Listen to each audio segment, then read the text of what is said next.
কয়েকদিন আগে লন্ডনে তারেক জিয়া বেগম জিয়া দুইজনের সাথে আমিরে জামাতের বৈঠক হয়েছে। আরে ভাই, এমনিতে ওপরে ওপরে যাই হোক, যাতে মাতাল হলো আমরা টালে ঠিক আছে, কি কথা বোঝেন? যাতে মাতাল হলো খালেদা জিয়া তালে ঠিক আছে। যেই দেখছে না তো এটা তো অন্যদিকে চলে যাচ্ছে, এদের দেশ তো দেশ থাকবে না। কত বড় চালাকে এই গরুর প্রসাব খাওয়ায় জাতি, ওকে মানুষ নাকি ওরা? জানোয়ার বললেও মনে হয় জানোয়ার বলবে যে আমার সাথে তুলনা দেবেন না, আমি ওর চাইতে ভালো আছি। এত বড় নিকৃষ্ট মানুষ এই উগ্রপন্থী যারা। সব হিন্দু না, আমি আবার বলছি, সব হিন্দু ভাইরা খারাপ না, অনেক মানবিক মানুষ আমি পেয়েছি। এই উগ্রপন্থী এই মোদির ভাইরা ভাই যারা, তারা সবগুলো জানোয়ারের চাইতেও খারাপ। এই শয়তানরা শর্ত দিয়েছিল যে এই দেশে যদি জামাত ইসলামকে আপনারা ছেড়ে দেন আপনাদেরকে ক্ষমতায় বসাবো। মনে হচ্ছে ক্ষমতা ওদের বাপ দাদা। এখনো কি আগস্টের 5 তারিখের আগে আছে দেশ? এখন চলছে এপ্রিলের 16 তারিখ। কত পরিবর্তন আপনি জানেন? আগস্টের 5 তারিখের আগে বাংলাদেশে মাত্র 100 জনের 15 জন বলতো যে আমরা ইসলাম চাই। জরিপ আছে, তার ভেতরে এই যে ইনি আছে। হ্যাঁ, আমি যা বলছি একেবারে বাংলায় খোলাখুলি বলছি। 100 জনের 15 জন যদি রাষ্ট্রে ইসলাম কায়েম হোক এটা চাইতো, তার ভেতর উনি একজন। ওনাকে জিজ্ঞাসা করে দেখেন। আমিও একজন, আমি হয়তো ওইভাবে অ্যাক্টিভ ছিলাম না, এখন আমিও একজন। এই যে হাত তুলছে যারা, এরাও, এই লোকটাও আছে। সব মিলে মাত্র 100 জনের 15 জন বলতো আমরা রাষ্ট্রীয়ভাবে ইসলাম চাই। মাত্র 8 মাসের ব্যবধানে এখন আন্তর্জাতিক রিপোর্টগুলো দেখেন, এখন 100 জনের 77 জন মানুষ চাচ্ছে যে আমরা এদেশে রাষ্ট্রীয়ভাবে ইসলাম চাই। কোথা থেকে কোথায় গেছে আপনি টের পাচ্ছেন? মাত্র 15 দিন আগেও 66 জন বলতো যে আমরা ইসলাম চাই। এই কয়দিনই আবার বেড়ে গেছে। আন্তর্জাতিক রিপোর্টগুলো তো তৈরি করে খ্রিস্টানরা। ওরা চিন্তা করছে যে এ তো অবস্থা ভালো না। আর এপ্রিলের 12 তারিখে দেশের মানুষ যা দেখিয়েছে, পৃথিবীর ইতিহাস পাল্টিয়ে দিয়েছে। এমনিতে ট্রাম্পের এই মন্ত্রী ডাক দিয়েছে, অবশ্যই ভেতরে কোনো কিন্তু আছে। সবচাইতে বড় বিষয়, খালেদা জিয়া অনেক বয়স্ক মানুষ। তিনি এতদিন দেখলেন যে বোবোজানকে ব্যবহার করে আমাদেরকে, এই দেশের মানুষকে ঘায়েল করেছে ওরা। এখন আমাদেরকে ঘায়েল ব্যবহার করে এই দেশের মানুষকে ঘায়েল করতে চায় না। আমি সারা জীবন মানুষের জন্য রাজনীতি করলাম, আমি আপোষহীন নেত্রী বলে পরিচিত। এখন আমি এই কাজ সামনে হতে দেব না। এই জন্য নিজের ছেলেকে নিজে আমিরে জামাত, নায়েবে আমির আবদুল্লাহ মোহাম্মদ তাহের 4 জন বৈঠক করে কি হয়েছে আমরা আজ পেয়েছি। আগামী আজকে এই জন্যে কোর্টের বারান্দার অবস্থা ভালো না। আগে আনিসুল হককে সামনে এমনি হাত ধরে নিয়ে যেত, হাসানুল হক ইনুকে এইভাবে নিয়ে যেত সামনে, আর আজকে পেছনে হাত মোড়া দিয়ে বেঁধে ফেলেছে। তার মানে এখন প্রশাসনও জানে যে সামনে বোবর আর খাওয়া নেই। তো এত বড় বড় সানু নেতা যাদের দেখলে পুলিশ আরো দুই গজ দূরে থাকতো, যে ঝাড়ি দিত ওই কামরুল টাক, আর আজকে একেবারে মনে হচ্ছে বিড়াল হয়ে গেছে। পেছনে হাত বেঁধে হ্যান্ডকাপ দিয়ে আলেমদেরকে যেভাবে বাঁধত, এখনো তো আর একটা কিছু করে না, এই যে মাজায় দড়ি দেওয়া, এটাও করা দরকার ওই শয়তানদের। ওরা আলেমদেরকে মাজায় দড়ি বেঁধে ছাগলের মতো গরুর মতো টেনে নিয়ে যেত। আমি নিজে সাক্ষী, আমারও দিয়েছি। আমার ছোট মেয়েটার সামনে আমার যখন মাজায় দড়ি দিয়ে, হাতে হ্যান্ডকাপ দিয়ে, মাথায় ওই টুপি পরিয়ে, লাইফ জ্যাকেট দিয়ে, পায়ের সাথে ডান্ডা বেড়ি লাগিয়ে যখন কোর্টে তুলছিল, মেয়েটা আমার ফ্যাল ফ্যাল করে তাকিয়েছে। ওর বয়স কত তখন? 7 মাস। এখন হয়তো 4 বছর, 4.5 বছর হবে। ওই সময় কোর্টে দেখা করতে যেত, ওই অবস্থায় আমারে নিয়ে যেত। যারা আমার মা বাবা, আমার স্ত্রী, বড় মেয়েটা হয়তো ওর কিছু বলতো না, কিন্তু ছোটটা মনে হচ্ছে যে একেবারে চাতক পাখির মতো সেই আছে, যা আমার বাবারে গরুর মতো নিয়ে যাচ্ছে। সে অবস্থায় শয়তানদের সাথে এখনো করা হচ্ছে না। আমরা চাই যা যে করেছে তার উপর যেন অতটুকু করা হয়। ওরা এই দেশের ইসলামপন্থী মানুষদেরকে, এই দেশের মানুষ যারা রাজনীতি করে, সে জামাত বলেন, বিএনপি বলেন, যাই বলেন, তাদেরকে ধরলে কি কষ্ট দিত আমি নিজে দেখেছি। 24 ঘন্টা তালা লাগিয়ে রাখতো জেলের ভেতরে। আর কোর্টে নিয়ে আসার সময় যে দৃশ্যের কথা বললাম, এগুলো এখন করা দরকার ওদের। সবচাইতে বড় শাস্তি হবে ওদেরও, আমাদের খাবার দিত না, ওদেরও যেন খাবার ঠিক মতো না দেওয়া হয়, এবং যোগাযোগ যেন বিচ্ছিন্ন করে দেওয়া হয়, যেন টের পায় যে কেমন লাগে। আমার এই দৃশ্যটা আজকে দেখে মনে হচ্ছে যে ওই সময় মাঝে মাঝে বলতাম, আল্লাহ, এরকম দৃশ্য যদি কোনো দিন ফিরে আসে, তখন আমি একটা কথা বলবো, কি, দেখ কেমন লাগে। আজকে আমার মনে হচ্ছে কথাটা বলি যে দেখ কেমন লাগে। ওদেরকে যোগাযোগ বিচ্ছিন্ন করে রাখেন। আমাকে 3 বছর যোগাযোগ বিচ্ছিন্ন করে ফাঁসির কন্ডেম সেলে যেভাবে তালাবদ্ধ রেখে দিয়েছিলেন, ওদের প্রত্যেকে, ওরা যেহেতু মার্ডার মামলার আসামি, আর আমি তো সন্দেহভাজন আসামি ছিলাম। মূলা চুরি করলো এরকম ছেলে মানুষ চায় না। আর আমি একেবারে, সে মামলা দিয়েছিল যে আনসারুল্লাহ বাংলা টিমের নাকি প্রধান, আমি সে কি ও সাথে আমি জানি না। আনসারুল্লাহ বাংলা টিমের প্রধান সারা বাংলাদেশের, আমি কি, ওটা কি, ওকে খায় না মাথায় দেয় তাও জানি না। জঙ্গি নাটক সাজিয়ে এতদিন পর্যন্ত দেশের মানুষকে বিদেশি মোড়লদের সামনে, প্রভুদের সামনে কালার করত। এখন এই 8 মাস 16 দিন চলছে। 8 মাস 16 দিন তো হয়নি, 8 মাস 11 দিন। কি 8 মাস 11 দিনে কোনো জঙ্গি নাটক দেখেছেন? তার মানে বাংলাদেশে জঙ্গি বলে কিছু নেই, এগুলো সব ওদের বানানো, ক্ষমতায় টিকে থাকার জন্যে দাদা বাবুদের এগুলো দেখাতো। আর ওই যে প্রভু আছে, প্রভুরা এখন সব বুঝে ফেলিস, যেহেতু পুরা নাটক দেখছি। কারণ নাটক যে লেখবে সে যেহেতু নেই, নাটক এখন মঞ্চস্থ হবে কি করে, এই জন্য আর মঞ্চস্থ হয়নি। আমি ভেতরে একজনকে পেয়েছিলাম, উনি হচ্ছে আল্লাহ দলের প্রধান আব্দুল মতিন। ওনারে বললাম যে ভাই, আপনি আল্লাহ দলের সভাপতি, সেক্রেটারি কে? আমার ছেলে। আমি সভাপতি, আমার ছেলে সেক্রেটারি, বাংলাদেশে আমাদের আর কেউ নেই। এই হচ্ছে জঙ্গি। শয়তানও এত নিচে নামে না, ওরা নিজেদেরকে চেয়ারে রাখার জন্য যত নিচে নেমেছিল, আল্লাহ পুরা উল্টিয়ে দিয়েছে। এমন নিচে নামিয়েছে না, গত বছর এই 14 এপ্রিল, 1 বৈশাখে মাওলানা মতিয়ার রহমান নিজামী শহীদ, আল্লামা দেলাওয়ার হোসাইন সাইদি রহমতুল্লাহ আলাইহি, অধ্যাপক গোলাম আজম, শহীদ আব্দুল কাদের মোল্লা, এই মানুষগুলোর কার্টুন ছাপিয়ে তামাম দুনিয়াকে দেখিয়েছে যে এরা রাজাকার। এখন উল্টিয়ে আজকে দেখেন না, হাসিনার কার্টুন ছাপিয়েছে, তাও রাক্ষসী মানে। সেদিন এক মহিলা বলছে, তোমার শাশুড়ির মতো লাগছে। আমার শাশুড়িও এরকম রাক্ষসী। আর কত নিচে নামাবে বলেন? সুতরাং বিশ্বে যারা আছেন তারা এখনো পর্যন্ত যদি সোচ্চার না হন, ভারতের এই দাবানল কিন্তু ছড়াচ্ছে। ওরা ওয়াকফ আইন তৈরি করে, এই ওয়াকফ বিল বানিয়ে, অবৈধ বিল বানিয়ে মুসলমানদের দান করা হাজার হাজার একর জমি জায়গা এখন সব তারা নিজেদের দখলে নিয়ে নিচ্ছে। এই পৃথিবীর সবচাইতে বড় দখলদার ইসরায়েল আর ইন্ডিয়া। বলেন, বিশ্ব নবীর হাদিস ছিল, মানে দাগা মা লাইসা লাহু ফালাইসা মিন্না ওয়ালিয়াতাবাওয়া মাকআদাহু মিনান নার, রাহু মুসলিম।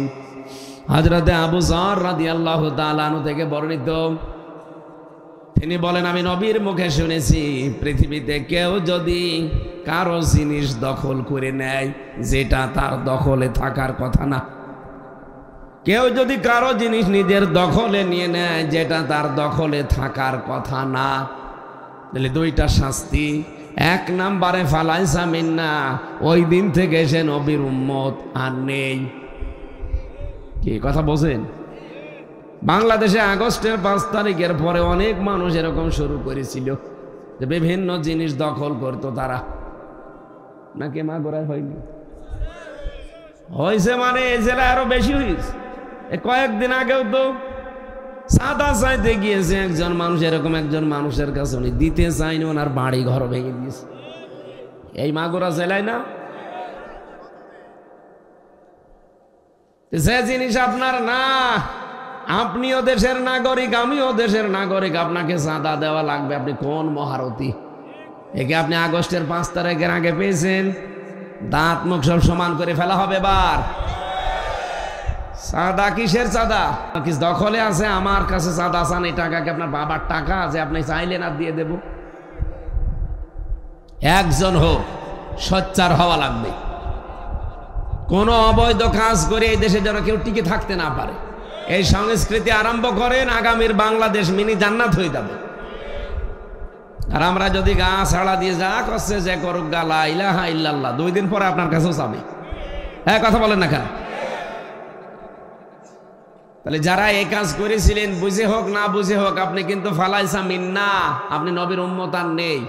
সুতরাং যার কাছে যা চাঁদাবাজি করেছেন, দখলবাজি করেছেন, বিভিন্ন জায়গা দখলে নিয়েছেন, এগুলো আগে সব ফেরত দিয়ে দিন। হ্যাঁ, এখন যদি অনেকে প্রশ্ন করে যে এগুলো আমাদেরই ছিল, ওরা দখল করে নিয়েছিল, আমরা আবার ফেরত নিয়েছি, এইটা জায়েজ আছে। আমি কথা বোঝাতে পারিনি? না না, আপনি বোঝেননি। যেটা আমার দখলে ছিল, জোর করে এতদিন ওরা দখল করে নিয়েছিল, আমার জমি হোক, আমার টাকা হোক, আমার বিভিন্ন জিনিস হোক, এটা যদি এখন আমি নিজে ফিরিয়ে নিই, এটা জায়েজ আছে, এটা অসুবিধা নেই। এরকম যদি কিছু নিয়ে থাকেন, ফেরত নিয়ে নেবেন। ইসলামী ব্যাংক, এটা যাদের তা তারা ফেরত নিয়েছে। কেউ যদি বলে এটা চাঁদাবাজি, এটা দখলবাজি, না, এটা যাদের তা তারা ফেরত পেয়েছে। তাদের রক্ত ঘামানো টাকা দিয়ে বানানো ইসলামী ব্যাংক, আপনার বাবার টাকা দিয়ে বানানো না। আপনার কোনো সম্পদ যদি এরকম কেউ নিয়ে থাকে, আপনি সেটা ফেরত নিয়ে নেন, কোনো অসুবিধা নেই। কিন্তু যেটা আপনার দখলে থাকার কথা না, জোর করে জবরদস্তি করে যদি নিজের আয়ত্তে নিয়ে নেন, আপনি ওই দিন থেকে নবীর উম্মত আর নেই। আর 2 নাম্বারটা আরো কঠিন, বলবো 2 নাম্বারটা, ওয়ালিয়াতাবাওয়া মাকআদাহু মিনান নার। নবীজি বলেন, সে যেন নিজের স্থান জাহান্নামে একটা বরাদ্দ করে নিল। যেটা ইসরায়েল করছে, ইন্ডিয়া করছে, ওরা যা জাহান্নামে যাবে, এই হাদিস তার প্রমাণ।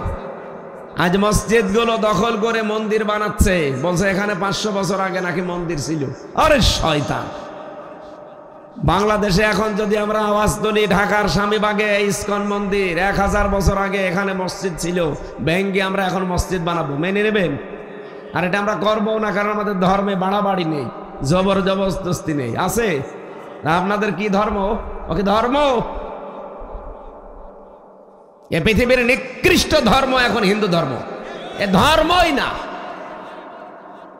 একটা জীবিত বাছুরকে দেখলাম, গরুর বাছুর, জীবিত বাছুরকে কামড় দিয়ে রক্ত বের করে জীবিত অবস্থায় তারা দুনিয়া থেকে বিদায় করে দিচ্ছে। কেন? তার একটা সিস্টেম নেই। আপনাদের ধর্ম এত উগ্র কেন? শিক্ষিত মানুষ যারা, তাদের বিবেক কাজ করে। আমরা দেখছি এখন অনেক হিন্দু অলরেডি কালেমা পড়ে মুসলমান হয়ে যাচ্ছে। কয়েকদিন আগে এক বিসিএস ক্যাডার যশোরে, ওনারে বলেছিলাম যে স্যার আপনি তো বিসিএস ক্যাডার, মানে শিক্ষিত মানুষ, কি করেন আপনি? বলছে আমারও মন এগুলো মানে না, কিন্তু বাপ দাদা করিয়েছে তাই। ওনারে বললাম আমাদের ধর্মীয় গ্রন্থ আছে কোরআন, আপনি এটা শুধু ইংরেজিতে হোক বাংলায় হোক, এটা শুধু অর্থ পড়বেন পুরাটা। আপনাকে আমি মুসলমান হতে বলছি না, কারণ জোর জবরদস্তি করা আমাদের ধর্মে যদি থাকতো, তা আপনাকে আমি পিটিয়ে মুসলমান বানিয়ে ফেলতাম। কারণ বাংলাদেশে আমরা 92% মুসলমান, আর আপনারা মাত্র কয় ভাগ? একটা করে থাপ্পড় দিলে আপনারা মরে যেতেন। এই কথা বলেন না কেন? আমাদের এই দেশে অবস্থান যেমন, ইন্ডিয়াতে ওই হিন্দুদের অবস্থান তেমন। তা আমরা তো আপনাদের জামায় আদরে রাখি, আর আমাদের ভাইদের সাথে ওরা কি করে? বাড়ি ঘর সব ভেঙ্গে নিজের নামে নিয়ে নিচ্ছে, দখলে নিয়ে নিচ্ছে। অনেক দেখলাম 3 মাস পরে নিজে নিজেই মুসলমান হয়ে গেছে। কারণ এটা একটা পরশ পাথর। এটা যদি সত্যি কেউ মন থেকে পড়ে আর বোঝার চেষ্টা করে, আল্লাহ তাকে হেদায়েত দিয়ে দেবে। এই জন্যে শিক্ষিত মানুষ যারা হিন্দু ভাইরা আছেন, আপনারা আমাদের ধর্মীয় গ্রন্থের কাছে একটু আসেন, এর ছোঁয়া নেন, একটু লেখাপড়া করেন, দেখবেন আপনার ওই ভুল ধারণা, ভ্রান্ত ধর্ম সব বাদ দিয়ে এই শান্তির ধর্মে, ইসলামে চলে আসবে। আপনাদের মাগুরা, মোহাম্মদপুর, এই শালিখা, এসব এলাকায় মনে হয় অন্য ধর্মের মানুষ বেশি আছে। আপনাদের আমি জোর করি না, জবরদস্তি করি না, আমাদের ধর্মে যেহেতু নেই, আহ্বান জানাই, দাওয়াত দিয়ে গেলাম, নাই তো আবার কিয়ামতে দেখা হবে, তখন বলবে আমার কাছে দাওয়াত পৌঁছায়নি। আমাদের ধর্মীয় গ্রন্থ পৃথিবীর শ্রেষ্ঠ, এটা প্রমাণ হয়ে গেছে অলরেডি। 4500 ধর্মগ্রন্থ আছে দুনিয়ায়। কম্পিউটারের ভেতরে প্রত্যেকটা একটা একটা করে দিয়েছে, কম্পিউটার প্রত্যেকটাই বলেছে যে এটা ভুল আছে, কিন্তু এইটা দেওয়ার পরে বলেছে না, এর ভেতরে কোনো ভুল নেই, সন্দেহ পর্যন্ত নেই। সুতরাং এটা প্রমাণ করা হয়ে গেছে। আপনারা এর কাছে শুধু আসেন, দেখবেন আপনাদেরকে সঠিক দিশা কোরআন দিতে পারবে ইনশাআল্লাহ। সম্মানিত ভাইরা, আমরা যে শব্দ নিয়ে আরম্ভ করেছিলাম, আজকে ভারাক্রান্ত মন নিয়ে বসে আছে। আমি আসছি কক্সবাজার থেকে, রাত 11টায় আমি গাড়ি ছেড়েছি, কুষ্টিয়াতে এসে পৌঁছালাম দুপুর 2টায়। খাওয়া দাওয়া করে গোসল করে মেয়েটা হাসপাতালে নিয়ে একটু দেখাশোনা করার পরে যে আবার গাড়ি ছেড়ে এসে খাবার খেয়ে চলে এসেছি। কালকে মনে হয় আছে নাটোরে। আমরা এই যে জার্নিগুলো করছি, এই শ্রম কষ্ট স্বীকার করছি, আমার উদ্দেশ্য একটাই, যে কোরআনে কারিম যেন দেশের মানুষ অন্তত যেভাবে বোঝা দরকার এইভাবে বোঝে। আজকে একটা বিষয়ের উপরে আলোচনা করব, ধারণা। কি বললাম? এটা যে কত খারাপ জিনিস। আপনি কোরআনে আল্লাহ আয়াত পর্যন্ত নাজিল করেছে, এত নিকৃষ্ট জিনিস না হলে আল্লাহ আয়াত নাজিল করতো না। আমরা সেই বিষয়ের উপরে হালকা পাতলা একটু টাচ দেব ইনশাআল্লাহ। সবাইকে নিয়ে ওই মহান রব্বুল ইজ্জাত আল জালালের দরবারে শুকরিয়া জানাই, যিনি আমাদেরকে অন্তত মুসলমানের ঘরে এবং একটা মুসলিম দেশে জন্ম দিয়েছেন। বলেন আলহামদুলিল্লাহ। এখন যদি ভারতে আপনার জন্ম হতো না, আপনি এখন আতঙ্কে থাকতেন। কি? কিন্তু এই দেশে যারা অন্য ধর্মের আছে, তারা কি আতঙ্কে আছে? তারা জামাইয়ের মতো আছে। আপনাদেরও আমার মনে হয় বিবেকের তাড়নায় উচিত হবে যে বিবৃতি দেওয়া। পৃথিবীর অন্যান্য ধর্মের যারা আছেন, বিশেষ করে খ্রিস্টানরা, এই উগ্রপন্থী হিন্দুরা খ্রিস্টান মেয়েদেরকে পর্যন্ত উলঙ্গ করে রাস্তায় হাঁটিয়েছিল। আর সেই খ্রিস্টানরা এখন এই উগ্রপন্থী হিন্দু, এই মুশরিকদেরকে এখন সাহায্য করছে। আপনাদের লজ্জা আছে? আপনাদের মেয়েকে, মাকে উলঙ্গ করে তারা রাস্তায় হাঁটিয়েছে, আর আপনারা তাদের সাহায্য করেন মানে? এমনকি ইহুদির বাচ্চারা এই পৃথিবীতে নিকৃষ্ট জাতি যারা, তাদের নবী দাবি করে ওরা মুসা নবীকে, যদিও ওরা মুসা নবীর অনুসারী এখন আর নেই। ওই মুসা নবী, হযরত মুসা আলাইহিস সালাম, হযরত ঈসা নবী, তার মাকে কলঙ্কিত করেছিল এই ইহুদিরা। বলেন, ইতিহাস আপনারা ভুলে যান না, আমরাও জানি। সুতরাং ইতিহাস ভোলাও ঠিক না। পৃথিবীতে যে যা করেছে তার পাওনা সামনে অতটুকু আল্লাহ তাকে দেবে। আর আমার আজকের আলোচনার বিষয়ের ওপরে আমি আলোকপাত করব খুব একেবারে সহজ সরল ভাষায় ইনশাআল্লাহ। দরুদ আর সালাম পাঠ করে আমরা আজকের আলোচনা আমরা আরম্ভ করছি। খুব ভালো করে খেয়াল করে শুনবেন। সূরা হুজুরাত। কোন সূরা? আরো জোরে বলেন। কোরআনে কারিমের একটা সামাজিক সূরা। সমাজ জীবনে মানুষ কি কি করবে, এই কথাগুলো আল্লাহ সূরার ভেতরে দিয়ে দিয়েছেন। সামাজিক আচার আচরণ, আপনারা কথাবার দ্বারাও কিভাবে আপনি বলবেন, কার কথা বিশ্বাস করবেন, কারটা করবেন না, এই কথাগুলো আল্লাহ সূরার ভেতরে দিয়েছেন। আগস্টের 5 তারিখের পর থেকে পট পরিবর্তনের পরে অনেক মানুষ বিভিন্ন জায়গা থেকে একটু হাওয়া পেয়ে লাফাচ্ছিল, এখন থেমে গেছে। আপনি লাফান কোন কারণে? বাস্তবতা আপনি একটু কি টের পান? আপনি শিক্ষিত মানুষ, চিন্তা ভাবনা করে সামনে কোনো কাজ, কোনো কথা বলবেন। কারণ এখন মিডিয়ার যুগ, কিছু হলেই তামাম দুনিয়া হয়ে যায়। যে জামাত ইসলামীর একজন ভাই আছে, ডক্টর শফিকুল ইসলাম মাসুদ হাফিজাহুল্লাহ, নাম শোনেননি?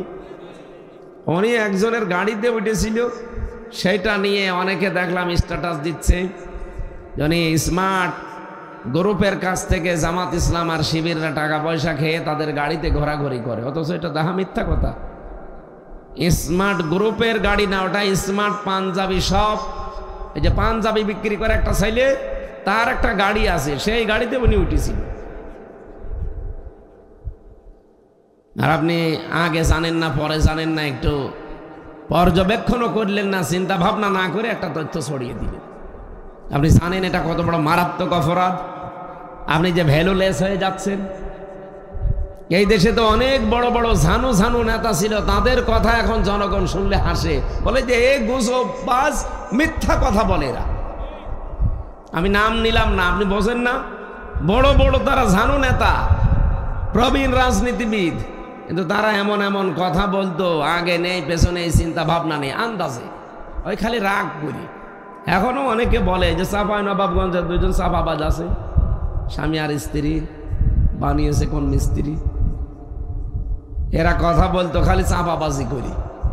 আর একজন কিশোরগঞ্জের ছিল ফজু পাগলা, এ পাগলার মনে হয় মাথা খারাপ হয়ে গেছে, বলছিল যে বাংলাদেশে যারা ইসলাম ইসলাম করে এরা যদি সবাই মিলে, এমনকি ইরান থেকেও যদি মুসলমান নিয়ে এসে ভোটে দাঁড়ায়, মাত্র 100টার 10টা ভোট পাবে। আপনি আন্দাজে বললেন কি করে? এদেশে 15 বছর ভোট হয়েছে, আপনি বললেন কি করে? জানেন না এটা মিডিয়ায় ছড়িয়ে যাবে, আপনাকে পরে আপনার নামই পাল্টিয়ে কি ডাকবে? ফজু পাগলা। আমার মনে হয় কয়দিন আগে আমি পাবনায় গিয়েছিলাম, যে দেখি পাগলা গাড়াতে পাগল বেশি নেই। আগে শুনতাম 550, 600, 700 করে পাগল থাকতো, এখন প্রায় চলে গেছে আর 150 মতো আছে। আমার বছর হুজুর পাগল আর পান না, পাঠিয়ে দেবে। আমার মনে হয় এখন এই ফজু পাগলারে আর এই যে স্বামী আর স্ত্রী দুইজনকে পাঠানো দরকার।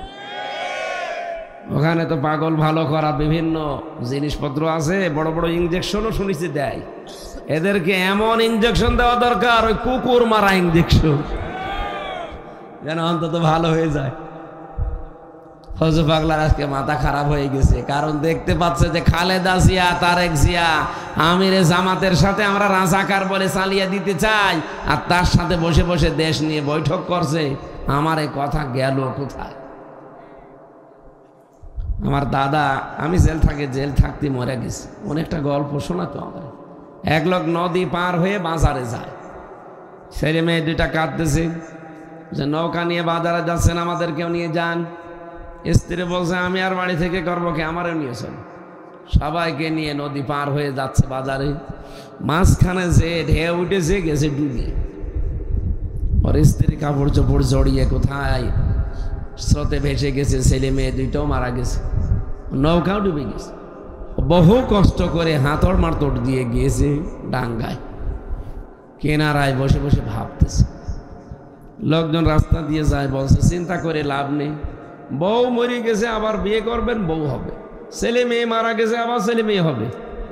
নৌকা ডুবে গেছে, আবার পরিশ্রম করলে নৌকা হবে। লোকটা এতক্ষণ কথা বলে নাই, এবার মাথা তুলে বলছে বউ মারা গেছে ভাবতেছি না, ছেলে মেয়ে মারা গেছে ভাবতেছি না, নৌকা ডুবে গেছে ভাবতেছি না, ভাবতেছি আমার হইল কি। আমার মনে হয় এতদিন এই 8.5 মাস যারা উল্টা পাল্টা কথা ইসলামী আন্দোলনের বিরুদ্ধে, একামতে দ্বীনের বিরুদ্ধে যা বলেছে, এখন তারা ভাবছে যে হইল কি। আমি আর কিছু বলতে পারলাম না। এরপরও যদি তাদের বিবেকের দরজায় যে তালা লাগানো এটা না খোলে, তাদের অবস্থা ওই ফ্যাসিস্টদের মতোই হবে। কারণ যারা ফ্যাসিস্ট হয়, যারা স্বৈরাচার হয়, তাদের কপালে আল্লাহ একটা জিনিস তুলে দেয়, হেদায়েত থাকে না। ফেরাউন যেমন শেষ পর্যায়ে কিন্তু বলেছিল যে আমি ঈমান আনলাম, আল্লাহ বলেন না, এখন আর সময় নেই। কারণ এর আগে তুমি স্বৈরাচারী ছিলে। স্বৈরাচার যারা থাকে ওদের ঈমান নসিব হয় না। 15.5 বছরে যারা স্বৈরাচার ছিল, ওরা যদি এখনো তাওবা না করে মন থেকে, ওদেরও ঈমান নসিব হবে না। আমরা আবার স্বৈরাচার হব নাকি? অনেকে তো এই চেষ্টায় আছে। আমি একটা গোপন কথা বলছি, এদিকে তাকান। এই ছেলে, কোথায় যাচ্ছেন? বসেন। 1-1.5 ঘন্টা বসে থাকতে পারে না, ও বিয়ে দিলে বউ টেকবে? আর কিছু বলার নেই। এবার যান আপনি দেখেন কি বলি, জীবনে আর উঠবেন না। ছেলে আবার ওঠা চেষ্টা করছে, বসেন। খুব জরুরি হলে যান। যদি একেবারে আর না পারেন যান না। কিছু মানুষ আবার বিড়ি খাওয়ার জন্য যায়, এটা আবার ঠিক না।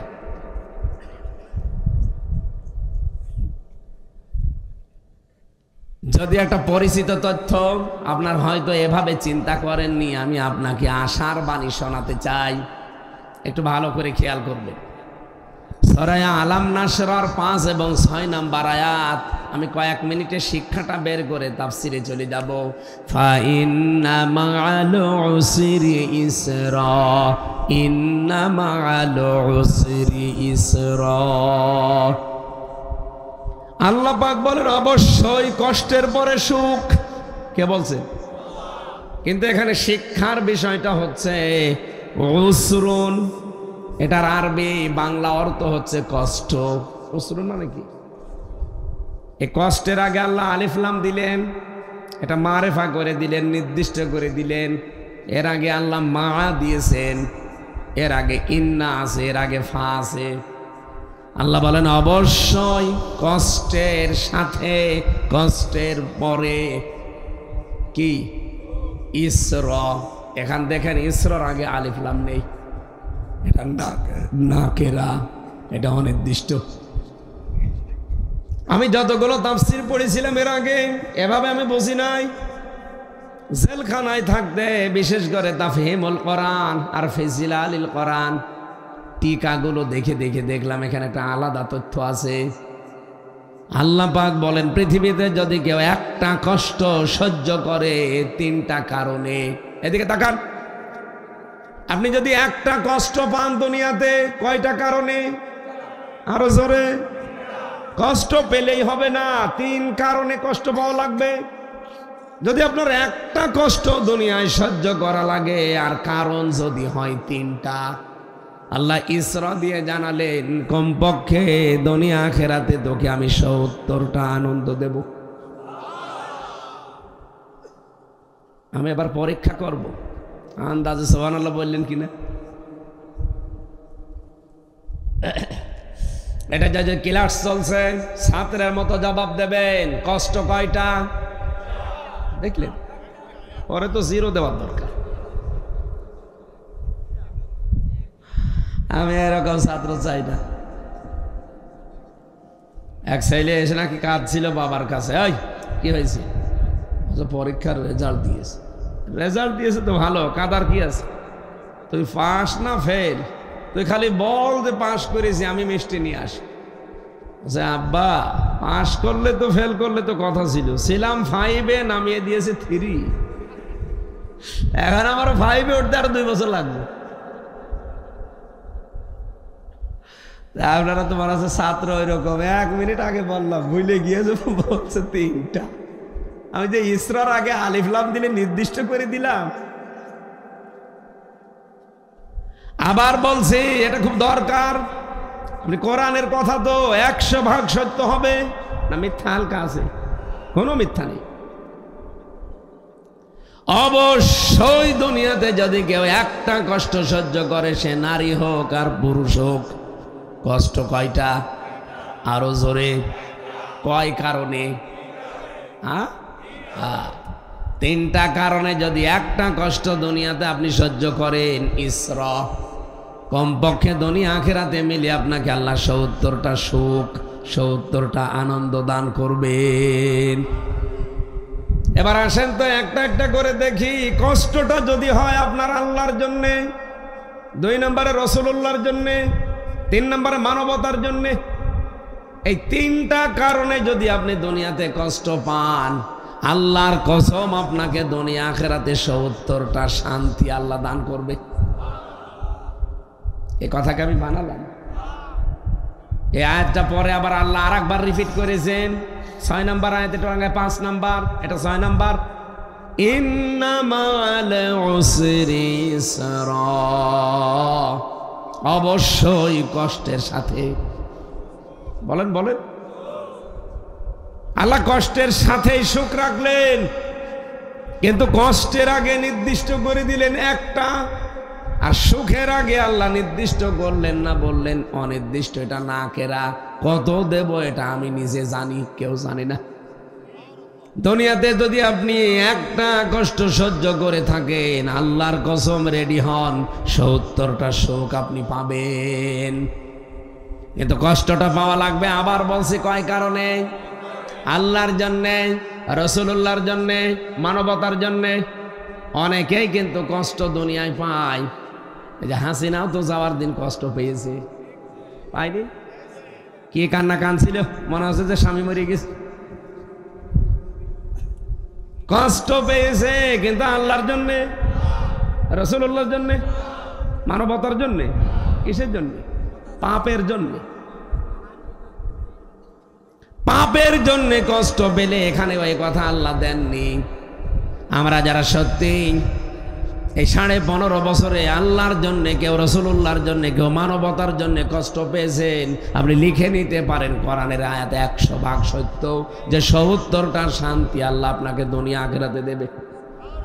এটা বিশ্বাস করেন তো? এবার সিস্টেম অপর পৃষ্ঠায় দেখুন। পৃথিবীতে কোনো মানুষ যদি একটা সুখ ভোগ করে, আর ওই সুখটা যদি হয় অবৈধ সুখ, কয়টা? একটা অবৈধ সুখ ভোগ করলে ওইটা যেমন বুঝলেন, এইটা ওইভাবে বোঝেন। কমপক্ষে দুনিয়া আখিরাত মিলে আপনাকে ৭০টা দুঃখ আল্লাহ ভোগ করাবে। আগেরটা বললাম, বলছে সুবহানাল্লাহ, পরেরটা আমি শুনতেই চাই না। আপনি যদি সুখ ভোগ করে থাকেন দুনিয়াতে কয়টা?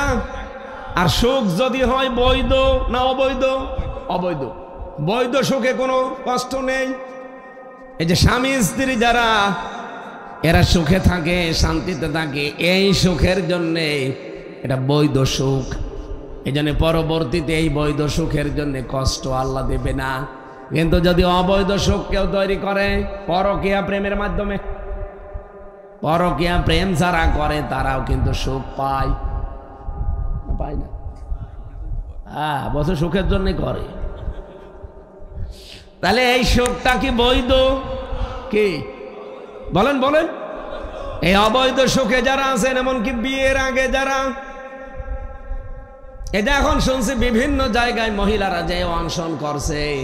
আজকেও প্রায় 4-5টা খবর দেখলাম না? আমাদের কুষ্টিয়ার হরিপুরে, ওদিকে কুমিল্লায়, ওদিকে বরিশালে, এদিকে মাগুরার এক জায়গায়, না যশোরে এক জায়গায়, এই যে 4-5টা একই কেস। ছেলে মেয়ে আছে, তারপর অন্যের সাথে লাইন করে নিজের স্বামীকে বাদ দিয়ে সব আগেই বিলিয়ে দিয়েছে।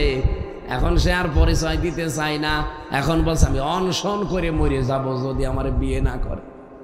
তো তোর মতো মানুষ মরে গেলে তারও ভালো, বলেন? তোর শোক যা পাওয়ার তুই তো 4.5 বছর 5 বছরে চালিয়েছিস। এই 5 বছর 6 বছরে যত সুখ পেয়েছিস, এই সুখগুলো বৈধ? আরো জোরে বলেন।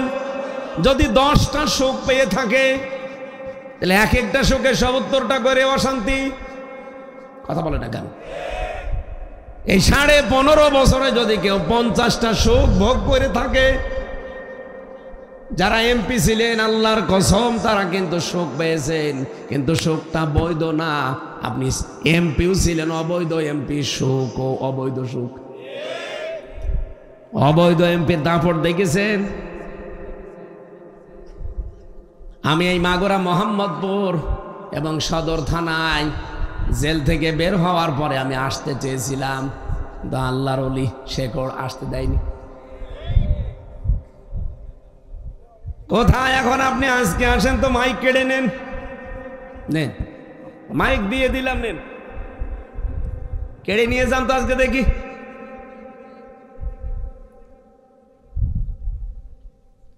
কি করলেন আপনি? এখন তো যতদিন এই দেশ থাকবে আপনাদের মতো জালেমদের জন্য মানুষ শুধু বরদোয়া করবে, আর আপনাকে যদি সামনে পাই কুকুরের মতো পিটাবে। বলেন তো, আমি কি কোনোদিন আমার বাবার কথা বলতে আসতাম? কোরআনের প্রচার করার জন্য কোথায় কুষ্টিয়া, কোথায় মাগুরা, ঝিনাইদহ, এত দূর থেকে এসেছি। উদ্দেশ্য আমার একটা, যে আপনি কোরআন বুঝে আপনিও জান্নাতি হবেন, আমিও জান্নাতি হব। অথচ রাজনৈতিক বিভিন্ন ট্যাগ দিয়ে সাইনবোর্ড লাগিয়ে আপনি আমারে আসতেই দিতেন না। কিসের ক্ষমতা? সব ক্ষমতা আল্লাহ উল্টিয়ে দিয়েছে। এতে আপনি আনন্দ পেয়েছেন, সুখ পেয়েছেন। সুখগুলো কি বৈধ ছিল না অবৈধ? আজ যারা হোটেলে রাত কাটায় কত মানুষকে নিয়ে, এই যে আমি কক্সবাজারে 7-8 দিন ছিলাম, কত মানুষ দেখলাম এই সমুদ্র বিচে, সুগন্ধা বিচে ঘুরে বেড়াচ্ছে। কেউ নিয়ে গেছে তার ছোট শালি, কেউ কার বউ নিয়ে গেছে আল্লাহ জানে, আর সে জানে, দুনিয়া আর কেউ জানে না। ওখানে যে সুখে আছেন আপনি, এ সুখটা কি বৈধ না অবৈধ? এরকম বহু জায়গায় যত অবৈধ সুখ আপনি পাবেন, এক একটা অবৈধ সুখের কারণে দুঃখ পাওয়া লাগবে কয়টা? তাহলে অবৈধ প্রেম যারা করছেন আজ বিয়ের আগে, এমনকি পরকীয়া প্রেমে যারা লিপ্ত হয়ে সুখ পান, শান্তি পান, এক্ষুনি বাদ দেওয়া লাগবে। নাই তো এক একটা অবৈধ সুখের জন্য যদি 70টা অশান্তি আল্লাহ দুনিয়া আখিরাতে আপনাকে দান করে, আমি হাসিনার নাম ধরেই বলছি, যদি আমার দাদির বয়সী, এই জন্যে শেখটা আর বলি না, কারণ আমার দাদিকেও আমি রিজিয়া বলে ডাকি, ওনারেও হাসিনা। কি দাদিরে বলছি, বলেন তো, এই যে 15.5 বছরে যদি 50টা সুখ পেয়ে থাকে, সুখগুলো কি বৈধ ছিল না অবৈধ? বলেন। এক একটা সুখ অবৈধ। প্রতিটি সুখের কারণে শাস্তি আল্লাহ দেবে দুনিয়া আখিরাত মিলে। 50টা সুখে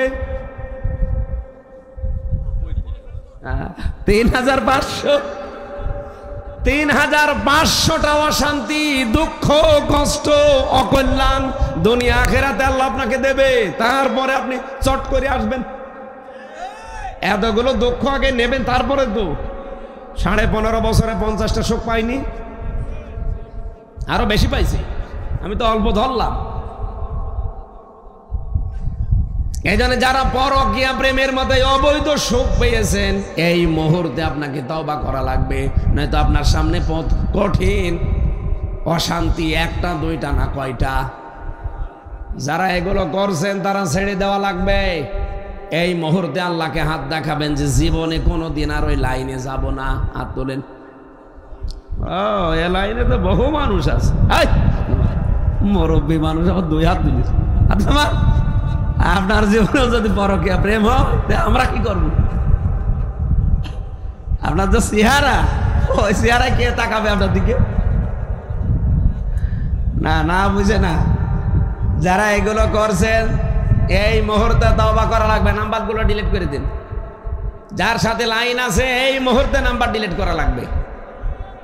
ওই দেখেন একজন চিল্লাচ্ছে, ঠিক ও মনে ধরা খেয়েছে। ঠিক আছে না ভাই, আমি জানি এরকম চলে।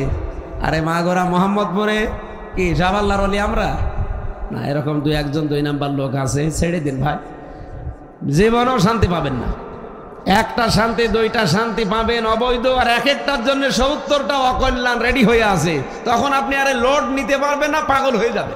এটা তো দুনিয়া গেল, আর মরণের পরে পোড়াটায় আগুনে থাকা লাগবে। লাহুম মিন জাহান্নামা মিহাদু ওয়া মিন ফাওকিহিম গাওয়াশ ওয়া কাযালিকা নাজিজিজ জালিমিন। এই মানুষগুলো শুধু মারা যেতে দেরি, ওর কবরের উপরে যতই ফুল দেন, আমি আল্লাহ জাহান্নামের চাদর দিয়ে ঢেকে দেব, আর নিচে জাহান্নামের বিছানা বিছিয়ে দেব। বলেন নাউজুবিল্লাহ। আল্লাহ আমাদের অবৈধ সুখ থেকে যেন হেফাজত করেন। আমরা আজ বারবার চিল্লাই, গলা ফাটা, এই কারণ আমরা দেখতে পাচ্ছি, এবং আমরা দেখতে পাচ্ছিলাম অনেকেই এরকম এই 15.5 বছরের মতো আর আবারও অবৈধ সুখ ভোগ করার জন্য উঠে পড়ে লেগেছিল যে না, দেন দেন, খাবো খাবো, নেবো নেবো। কি করবেন? খেতে হলে তো বৈধভাবে খাওয়া লাগবে, আর সেই রাস্তা তৈরি করা লাগবে না বৈধ। আপনি যে বলছেন খাবো খাবো, নেবো নেবো, তো ওদের মতোই হয়ে যাবেন। সংস্কার না করে নির্বাচন দেন, আবার দিনের ভোট রাতে হয়ে যাবে। আমি গ্যারান্টি দিচ্ছি, দিনের ভোট রাতে হবে। আমার 33 বছর বয়স, এখন 92 সালে জন্ম। আমি যদি 18 বছর থেকে ভোট দিতে আরম্ভ করতাম, 3 বার আমি ভোট দিতে পারতাম, একবারও দিতে পারতাম। তার মানে দেশে ভোট হয়েছে? হয়নি। আমি নিজে ভিকটিম। আমি আপনাকে জিজ্ঞাসা করবো কোন কারণে? আমি নিজে জানি না? আমি নিজে 3 বার দিতে পারলাম না, আর আপনি বললেই হবে যে ভোট হয়েছে? তাহলে এই হিসাবে যে মানুষগুলো এতদিন ছিল সব অবৈধ। এখন যদি কেউ আবার ওই রাস্তায় যেতে চায়, আপনি কোন কারণে পিড়াপিড়ি করেন বলেন তো?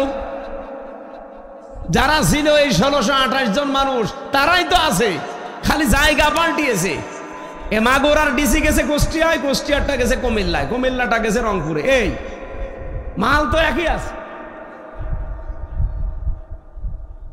আমরা চাচ্ছি এই 1628 জন যারা স্বৈরাচারের দোসর ছিল, ওদের সহযোগী ছিল, একটাও যেন চেয়ারে না থাকে। সব পাল্টিয়ে দেন, সব পাল্টিয়ে নতুন মানুষের জায়গায় দেন। নির্বাচন কালকেই দিয়ে দেন, কোনো অসুবিধা নেই। কিন্তু এইভাবে দেবেন, ওরা তো জিনিস একই আছে ভাই। ওই যে শরীফ থেকে খালি শরীফ, কিন্তু ভেতরের মাল মশলা সব এক জিনিস না। ওরা যে শরীফ থেকে শরীফার জায়গায় দিলে ও কি ঠিক রাখবে? সব সব উলট পালট করে ফেলবে। এই জন্য আমরাও বারবার চাচ্ছি যে এরকম মানুষকে ক্ষমতা দিয়ে রেখা ঠিক না। দেন, ভালো মানুষকে দেন, যে মানুষগুলো দায়িত্বশীল, যারা জনপ্রতিনিধি হওয়ার যোগ্য, তাদেরকে নিয়ে এসে দেন, কালকেই দিয়ে দেন। দেশটা আবার দাঁড়িয়ে যাবে।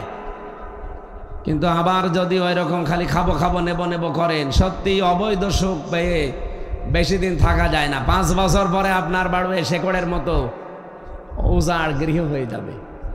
আমার কুষ্টিয়ার হানিফের বাড়ি নেই, একেবারে শ্মশান হয়ে গেছে। একটু শিক্ষা নেওয়া যায় না যে আপনি কি নেতা হতে পারেন? হানিফের চাইতে বড় নেতা হতে পারবেন বাংলাদেশে? সে 3 নাম্বার পজিশনে ছিল এই দেশে, কিন্তু কোথায় আজ? কুকুরকে দেখতে পাওয়া যায়, তারে পাওয়া যায় না। হ্যাঁ, আর যদি কেউ পায় না তারে, আমার মনে হয় শুধু পিটাবে না, জুতা দিয়ে পিটাবে। বাড়ির পায়খানার প্যান পর্যন্ত খুলে নিয়ে চলে গেছে। আপনি টের পাচ্ছেন কত রাগ মানুষের? আর যাই হালকা পাতলা ছিল, এই ফেব্রুয়ারির 5 তারিখের পরে আজাবুল বুলডোজার নাজিল হয়ে সব শেষ। আমরা তো শিক্ষা নিতে চাই আর দিতে চাই। আগামীতে যারা আসবেন চেয়ারে, ভাই ভালোভাবে আসেন, বৈধ সুখ ভোগ করেন, তাহলে আপনার কোনো শাস্তি নেই। অবৈধ সুখ আবার ভোগ করবেন, 5 বছর পরে আপনার বাড়িও শ্মশান হয়ে যাবে। কেন এগুলো করা লাগবে? এই যে মালয়েশিয়া ছিলাম কয়েকদিন আগে, সিঙ্গাপুরে, যে হোটেলে উঠি দেখি শয়তান 2টো নিচে বসে আছে। ইগো হুজুর, আমরা আগেই পালিয়েছি। আগে পালাবেন কেন? আপনার না 620টা বাড়ি? একজনের সাথে দেখা, ওর 620টা বাড়ি ছিল বাংলাদেশে। নাম শোনেননি? ওই যে ভূমি মন্ত্রী পালিয়ে আছে এখন সিঙ্গাপুরে। কি আপনি এখানে এরকম 1-2জন সাহেব পাড়া বানিয়েছে ওই দেশে, মালয়েশিয়ায় সেকেন্ড হোম বানিয়েছে প্রায় লোকের, কিন্তু তালা লাগানো। এই বাড়িগুলো বলছে না হুজুর, ওখানে থাকা যায় না। বাংলাদেশের 20 লাখ বাঙালি আছে, যদি দেখে যে ওখানে আমরা আছি, পিটিয়ে ভর্তা বানিয়ে ফেলবে। এই জন্য চুরি চুরি করে আসি হোটেলে, কেউ জানে না। এই মাঝে মাঝে নামি একটু চা খাওয়ার জন্যে, আপনার সাথে দেখা হয়ে গেল, দোয়া করি। দোয়া তো আমার কাছে দোয়া আছে শয়তান। দেশের টাকাগুলো সব পাচার করি। 35,000 যুবক, 35 লক্ষ যুবক এখন বাংলাদেশে বেকার। কত? 35 লক্ষ। অথচ বাইরে যে টাকাগুলো পাচার করা দেখে আসলাম, টাকাগুলো যদি ওই দেশে পাচার না করতো, এই দেশে যদি কর্মসংস্থান তৈরি করে দিত না, ওই দেশে যে দেখলাম কেউ রাস্তা ঝাড়ু দিচ্ছে, কেউ রুটি বানাচ্ছে, কেউ টয়লেট পরিষ্কার করছে, কেউ চুল কেটে দিচ্ছে, কেউ জামা কাপড় সেলাই করছে। আমি নিজে দেখেছি। অথচ এই দেশে ওই টাকা উপায় করা সম্ভব ছিল যদি টাকাগুলো পাচার না হতো। যত টাকা পাচার হয়েছে, এখন আমরা দেখতে পাচ্ছি যে 4 বছরের বাজেট পাচার হয়ে গেছে। 4 বার বাজেট দিতে যত টাকা লাগে বাংলাদেশে, সব টাকাগুলো এই 15.5 বছরে পাচার হয়েছে। আমরা যদি টাকাগুলো ওই দেশে না দিয়ে এই দেশে রেখে দিতে পারতাম, 15.5 বছরে যত টাকাগুলো বাইরে না পাঠিয়ে রাখতে পারলে 4 বছর আমরা কিচ্ছু করব না, রাজার হালে খেতে পারতাম। কিন্তু এখন আমরা এত ঋণ, এদেশে আজকে কেউ জন্ম নিলে তার মাথার উপরে 1,02,000 টাকা ঋণ। ফোকলা বানিয়ে দিয়েছেন আমাদের। আর আপনি এখনো সাফাই গান জালেমের যে না কি করিয়েছে, এত কিছু করে গেল, এত কিছু কি করেছে। পাবনায় যেটা করেছে রূপপুর পারমাণবিক কেন্দ্র, ওখান থেকে হাসিনার ছোট বোন ৭৬,০০০ কোটি টাকা একজনই নিয়েছে। আর বাকিগুলো তো কি করেছে আল্লাহ জানে আর ফেরেশতারা জানে, আর কেউ জানে না। এই জন্য আমি আবার আহ্বান জানাচ্ছি, ভাই এটা যেহেতু রেকর্ড হচ্ছে, সারা বাংলাদেশে ছড়াচ্ছে, অবৈধ সুখ ভোগ করতে যাবেন না। অবৈধ একটা সুখ ভোগ করবেন, কয়টা অশান্তি পাবেন? ৭০টা। আমরা কি চাই ওইটা? বলেন চাই না। এই জন্য আচার আচরণগুলো আমার আল্লাহ আজকের তেলাওয়াতকৃত আয়াতে আমাদের সামাজিক, পারিবারিক এবং রাজনৈতিক যে আচরণ কিভাবে কি হবে, রাজনৈতিক বিষয়গুলো নেই, সামাজিক এবং পারিবারিক এবং ব্যক্তিগত এই আচরণগুলো আছে। আল্লাহ রাব্বুল আলামিন আরম্ভ করছেন সূরা মায়েদা কি হুজুরাত।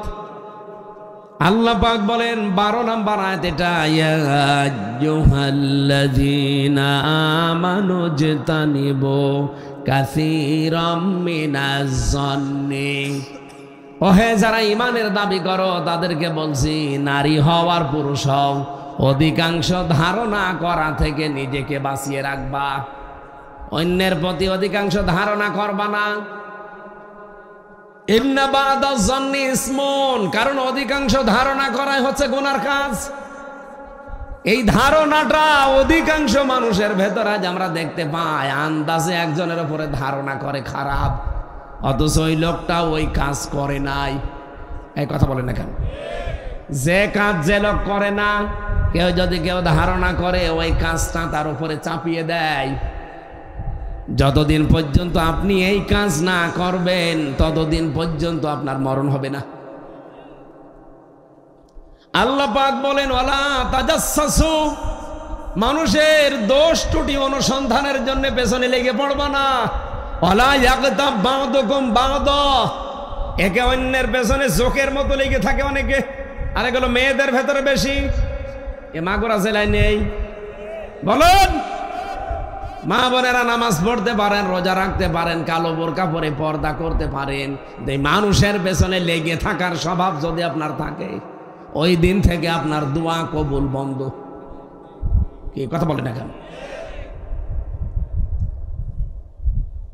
আইয়ুহিব্বু আহাদুকুম আইয়াকুলা লাহমা আখিহি মাইতান ফাকারিহতুম, তোমাদের ভেতরে এমন কেউ আছে, এদিকে তাকান, আল্লাহ বলছেন, হ্যাঁ মাগুরা জেলার মানুষেরা, নারী পুরুষ, তোমাদের ভেতরে এমন কেউ আছে, আইয়ুহিব্বু আহাদুকুম, তোমাদের কেউ কি এমন আছে, আইয়াকুলা লাহমা আখিহি, যে তোমার মরা ভাইয়ের গোশত তুমি খাবে?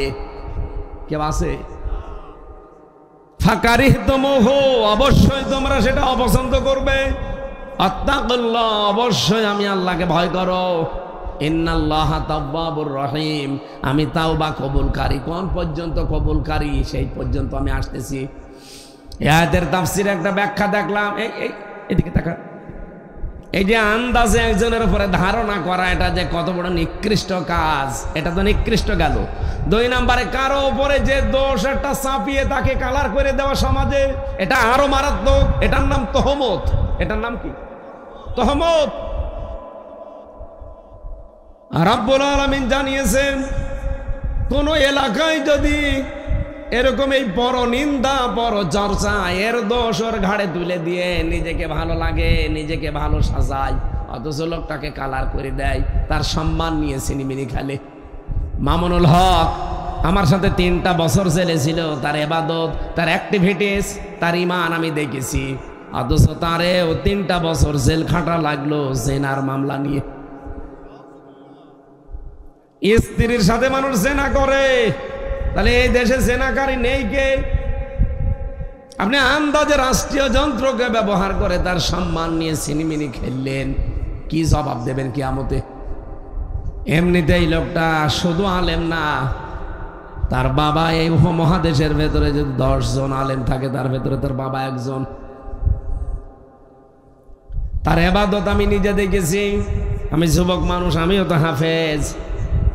নামাজে দাঁড়ালে 1.5 পাড়া 2 পাড়া পড়তে গেলে তাহাজ্জুদে আমার পা ব্যথা হয়ে যায়। অথচ আমার বয়স 33, ওনার বয়স 52।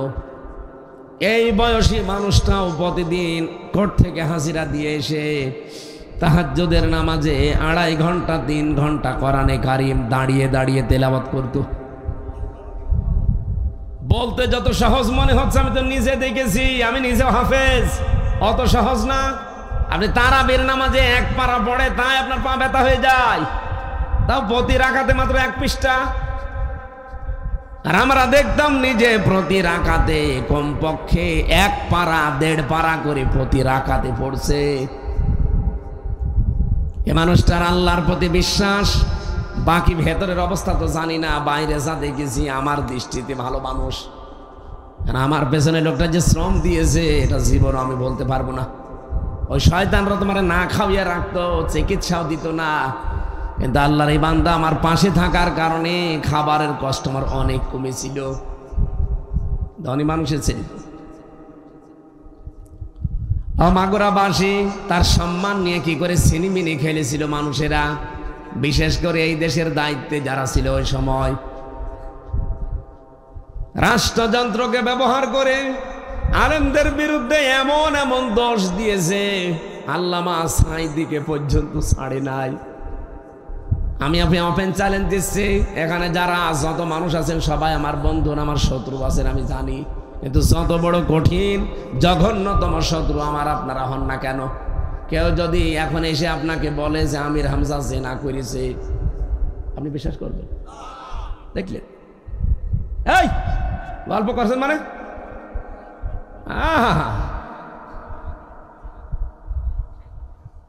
আমার ওয়াজে বসিয়ে গল্প করছো দুইজন, বসেন।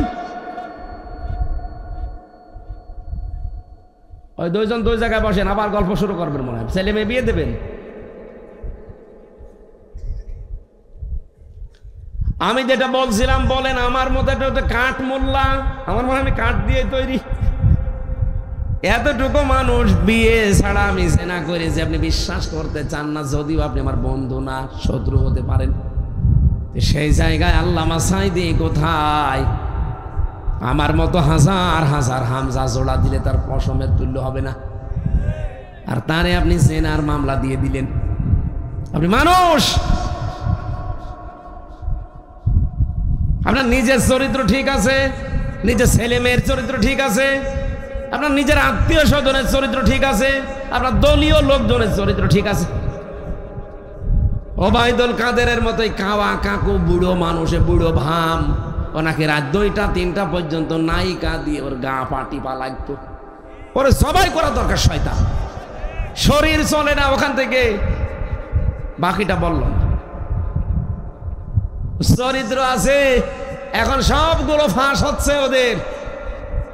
ওই যে একজনের ফাঁস হয়েছিল না, টাকলা মোরাদ, যে নিকৃষ্ট কথা ওই 6 মিনিট 32 সেকেন্ডে বলেছে, আমার মনে হয় শয়তানও অত খারাপ কথা বলে না। এমনি মন্ত্রিত্ব চলে গেছে, বাকি চরিত্র সবই ওদের। ওই মুসলমান পায় না বিয়ে করার জন্য, ছেলে মেয়ে বিয়ে দেয় খ্রিস্টানের সাথে, ইহুদির সাথে। আর তারা যদি এরকম একজন বিশ্ববিখ্যাত আলেম, কাবা শরীফের ভেতরে তিনি ঢুকেছিলেন, আর তারে মামলা দিয়েছে জন্য জেনাকার। ওনার সাথে আমার দেখা হয়েছিল জেলখানায়, আফসোস করতো এটা নিয়ে যে আমি 50টা বছর কোরআন প্রচার করলাম সারা দুনিয়ায়, আর আমি রাজনীতিতে এসেছি 72 সালের পরে। আমি এর আগে তো রাজনীতি করতাম না, আর আমারে রাজাকারের মামলা দিয়ে শেষ পর্যন্ত আমারে জেনাকার বানিয়ে, এইটাতে আমার মুক্তি পাওয়া দরকার। এইটা মানে নিজেও উনি মেনে নিতে পারতো না যে এই দোষ দিল আমারে। আপনি আমার মতো আমির হামজার মতো কাঠ মোল্লারে দোষ দিলে বিশ্বাস করতে চাচ্ছেন না, আর ওনারে আপনি এই মামলা দিয়ে সাজিয়ে দুনিয়া থেকে ইনজেকশন দিয়ে বিদায় করে দিলেন। পৃথিবীর মানুষ ঘৃণা করে আপনাকে এমনি, কারণ এই ঘৃণাটা আল্লাহ তৈরি করে দিয়েছে তামাম সৃষ্টি জগতের ভেতরে। যখন কোনো মানুষ আল্লাহওয়ালা কোনো মানুষের পেছনে লাগে, তখন তার প্রতি ঘৃণা তৈরি করে দেয় তামাম সৃষ্টি জগতের ভেতরে আল্লাহ নিজে। এটা হাদিস, মুসলিম শরীফের হাদিস। এই জন্য বাস্তবে আমরা এটাই দেখতে পাচ্ছি, ছোট ছোট বাচ্চা পর্যন্ত এখন নাম শুনলে ঘৃণা করে। বলেন তো এই যে ইয়াজিদ, এই নামটা কি খারাপ? কত সুন্দর নাম না? কিন্তু এই নামটা এখন আল্লাহ গালি বানিয়ে দিয়েছে, নিকৃষ্ট বানিয়েছে। এমন এত নিকৃষ্ট, এমনকি এই ছেলেটারও যদি বলে এই ইয়াজিদের বাচ্চা, ও রেগে যাবে। অথচ ইয়াজিদ কি সেরকম কিছু মনে হয় জানেও না, কিন্তু ইয়াজিদের বাচ্চা বললে রেগে যায়। ওই নামটাই আল্লাহ ঘৃণিত বানিয়ে দিয়েছে, কারণ সে ছিল ইমাম হোসাইনের মতো এত বড় আল্লাহওয়ালা মানুষের বিপক্ষ। তাকে এমন কষ্ট দিয়েছিল, তার মাথা পর্যন্ত শরীর থেকে আলাদা করে ফুটবল খেলেছে। কিয়ামতের দিন সবার মাথা নিয়ে হাজির হবে, ইমাম হোসাইন শুধু উঠবে, ওনার মাথা থাকবে না। পায়ের কাছে নিয়েছিল মাথাটা ইমাম হোসাইনের, লাঠি দিয়ে এভাবে নাড়া দিচ্ছিল। আল্লাহ রাব্বুল আলামিন এত নিচে নামিয়ে দিয়েছে, তার সম্মান মর্যাদা ধূলিসাৎ করে দিয়েছে। বোঝাতে চেয়েছে কিয়ামত পর্যন্ত আমার ওলিদের বিরুদ্ধে যারা লাগবে, ওলি বলতে আমরা কি বুঝি? মনে করি যে 8 রশি যেটা আছে ওটা ওলি না। ওলি কারা বোঝেন? আমি কি এটা একটু ক্লিয়ার করব? আল্লাহর ওলি যাকে তাকে বলা যায় না ভাই। আলা ইন্না আউলিয়া আল্লাহ লা খাউফুন আলাইহিম ওয়া লা হুম ইয়াহজানুন। সাবধান, আমার ওলিদের কোনো ভয় নেই। ওলির বহু বচন আউলিয়া। জেনে রাখো দুনিয়ার মানুষেরা এবং সাবধান হও, আমার ওলি যারা তাদের কোনো বলেন বলেন শুধু ভয় নেই বলেননি, ইয়াহজানুন চিন্তাও নেই। এখন ওলি কারা? আয়াতের পরে সূরা ইউনূসের এটা 62 নাম্বার আয়াত, 63 নাম্বার আয়াতে আল্লাহ জবাব দিয়েছেন, আল্লাযীনা আমানু ওয়া কানু ইয়াত্তাকুন। এই দুনিয়াতে যারা ঈমান আনে আর আল্লাহকে ভয় করে চলার নীতি অবলম্বন করে। এখন ঈমানটা কি আর আল্লাহকে ভয় করে চলার নীতি অবলম্বনটা কি, এই দুইটা যদি ক্লিয়ার হয়, যারে তারে আপনি ওলি বলবেন না, বলবেন বলি। ওলি কাহাকে বলে? এবার আসেন আয়াতের ব্যাখ্যাটা হালকা 2-1 মিনিট। নাকি কষ্ট হয়ে যাচ্ছে? অনেক সময় হয়ে গেল নাকি? আমার ভাইরা, 1 নম্বরে ঈমানের কথা যেহেতু আল্লাহ নিজে বললেন যে আল্লাযীনা আমানু, যাদের ঈমান আছে। আমি এক কথায় জবাব দিচ্ছি, এই দিকে তাকান। ঈমান আছে কাদের? আর ঈমান আনলে আল্লাহ নিজে কি করেন? আল্লাহু ওয়ালিয়ুল্লাযীনা আমানু। যারা ঈমান আনে ওরা আর সাধারণ মানুষ থাকে না, ওরা আল্লাহর বন্ধু হয়ে যায়। আল্লাহ পাক বলেন, আমি যেহেতু তাদের বন্ধু হয়ে গেছি, আমার একটা দায়িত্ব আছে তাদের উপরে। কি করব জানো? আমার বন্ধুর সাথে আমি ইখরিজুহুম মিনাজ যুলুমাতি ইলান নূর, তাদেরকে আমি অন্ধকারের রাস্তা থেকে বের করে আলোর দিকে নিয়ে আসব। এখানে অন্ধকার মানে মানুষের তৈরি করা আইন কানুন, জুলুম, শিরিক, বেদাত, কুফর, এগুলোকে সব জুলুমাত বলা হয়। আর নূর মানে কোরআন। এই কোরআনের 55টা নাম আছে, আপনি 28 নম্বরে যে পাবেন কোরআনের নাম হচ্ছে নূর। কোরআনের নাম আরো জোরে বলেন। আমি 55টা নাম পেয়েছি কোরআনের। কোরআন, ফুরকান, কিতাব, জিকির, তানজিল, নূর। যেহেতু কোরআনের নাম একটা নূর, তাহলে পৃথিবীর তৈরি করা যত আইন কানুন আছে সব থেকে যখন আপনি ফিরে লাথি দিয়ে আল্লাহর তৈরি করা আইন, এই কোরআন, এই নূরকে জমিনে কায়েম করার জন্য চেষ্টা চালাবেন, তখন আপনার ভেতরে ঈমান আছে, আল্লাহ আপনাকে ভালোবাসে, আপনি আল্লাহর বন্ধু হয়েছেন বলে প্রমাণিত হবে। এ কথাটা সহজভাবে যদি না বোঝেন, আমি আবার রিপিট করব। এই বাংলাদেশে এখন সবাই আমরা আল্লাহর বন্ধু না। হ্যাঁ, ঈমান এনেছি, কিন্তু ঈমান আনলে ঈমানটা যে আছে এটার প্রমাণ কি? আমি যে ঈমান এনেছি, আল্লাহর বন্ধু হয়েছি, আল্লাহ তো আমার প্রতি একটা দায়িত্ব পালন করবে। আমার একটা বন্ধু আছে, আমার বন্ধুর প্রতি যেমন আমার একটা দায়িত্ব আছে। আমি আল্লাহর বন্ধু হয়ে গেলাম, আল্লাহ কিছু করবে না। কি করবে? ইখরিজুহুম মিনাজ যুলুমাত, যত রকমের অন্ধকার আছে। আমি বললাম শিরিক, বেদাত, কুফরি, জুলুম, মানুষের তৈরি করা আইন, সব জুলুমাত। এখান থেকে আপনাকে বের করে নিয়ে আসবে আল্লাহ ইলান নূর, কোরআনের আইন প্রতিষ্ঠার জন্য আপনাকে আল্লাহ কাজে লাগাবে। আপনি দেখেন তো আপনি কাজে লেগেছেন কিনা। যদি লেগে থাকেন তাহলে আপনি আল্লাহর বন্ধু। এর পরবর্তীতে আল্লাহ আর একটা জবাব দিয়েছেন, ওয়াল্লাযীনা কাফারু আউলিয়াউহুমুত তাগুত। যারা কাফের তাদেরও বন্ধু আছে, তাদের বন্ধুর নাম তাগুত, শয়তান। শয়তান যদি কারো বন্ধু হয়, শয়তানেরও কাজ আছে না নেই? এখন শয়তান কি করবে? ইখরিজুনাহুম মিনান নূরি ইলাজ যুলুমাত। শয়তান তখন মানুষদেরকে, তার বন্ধুদেরকে আলো থেকে বের করে অন্ধকারের দিকে নিয়ে যাবে। আলো মানে কোরআন থেকে বের করে হয়তো মানুষের তৈরি করা আইন প্রতিষ্ঠায় কাজে লাগাবে আপনাকে। জুলুম করাবে, শিরিক করাবে, বেদাত করাবে। আমি কথা বোঝাতে পেরেছি? এখন শয়তানের বন্ধু না আল্লাহর বন্ধু আপনি নিজেই বলেন। আপনি কি আল্লাহর তৈরি করা আইনে জমিনে কায়েম করার চেষ্টা চালান, না মানুষের তৈরি করা আইনে জমিনে কায়েম করার চেষ্টা চালান? বলেন। যারটা চালান আপনার সাপ কথা, বাংলা কথা। হয় আল্লাহর বন্ধু হবেন, না শয়তানের বন্ধু হবেন, মাঝখানে আর কিছু নেই। এত সহজ ভাবে বলার পরও বলে, হুজুর আমি বুঝি না। এদিকে আসেন, আসেন। কানের নিচে এমন ধরে দুইটা দেবো না, জীবনের মতো বুঝে ফেলবে। এত সহজ বাংলায় বলেও আমি বুঝি না।